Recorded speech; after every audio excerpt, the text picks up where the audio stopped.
Alors, c'est qui les plus grands mythos de l'histoire? Ceux qui vous mentent, qui vous font vivre dans ce qu'on appelle un mensonge intense, H24, 7 sur 7. Si c'est pas les mythos, les Grecs. Mais là, c'est Hanouka. On fait sortir toute cette pénombre, ce mensonge de notre vie, pour pouvoir enfin retrouver le bonheur. Imagine-toi que tu n'es pas heureux aujourd'hui, c'est parce que tu aspires à être comme eux, à être parfait.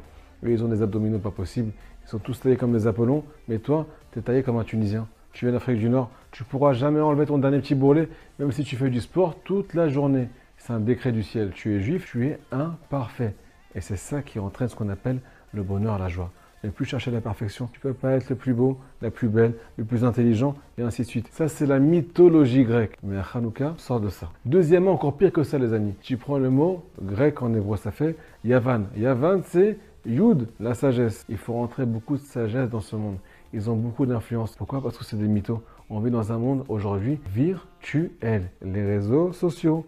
Il y a beaucoup de réels, mais qui ne sont pas la vérité. On veut beaucoup de vues, mais à la fin, tu ne peux plus te voir. Pourquoi? Parce que tu réfléchis comme eux, avec leur sagesse. Beaucoup d'informations qui te demandent d'être à la perfection. Deuxièmement, ça ne s'arrête pas là.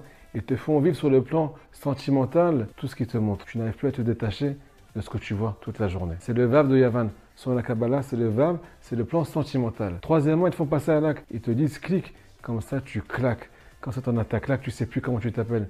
D'un côté, tu as une grande âme, tu aspires à faire tes chouvas, à te rapprocher d'Akadosh Baruch Hu. Mais d'un autre côté, tellement happé parce que tu vois, parce qu'il te tente. Ça, c'est le Nun Sophite. Le Nun Sophite de Yavan, c'est les 50 portes de l'impureté. Ils te font tomber au plus bas pour que tu perdes ton identité. Nous dira Rabbi Nathan, il n'y a qu'une seule solution pour la génération du Mashiach. C'est de se coller aux tzadikim. Les tzadikim viennent ramener la plus grande lumière, dans la plus grande pénombre, dans les 50 portes de l'impureté. Alors vous connaissez Rabbi Nachman de Breslev. Prenez son nom. Lui aussi, son nom est fini par le Nun Sophite, par les 50 portes de l'impureté. Pourquoi? Parce qu'il vient nous chercher là-bas. Où il nous amène?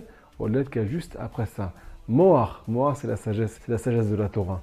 Après qu'il nous a transmis la sagesse de la Torah, il nous ramène ce qu'on appelle le Nun, qui est au début de son nom, qui fait référence aux 50 portes de la Bina, 50 portes de la sagesse, qui fait référence à la lumière du monde futur. Pourquoi il nous ramène une lumière aussi grande? Pour nous faire vivre la Torah, la lumière du Mashiach, dans notre exil personnel. Chazak Baruch. À très bientôt.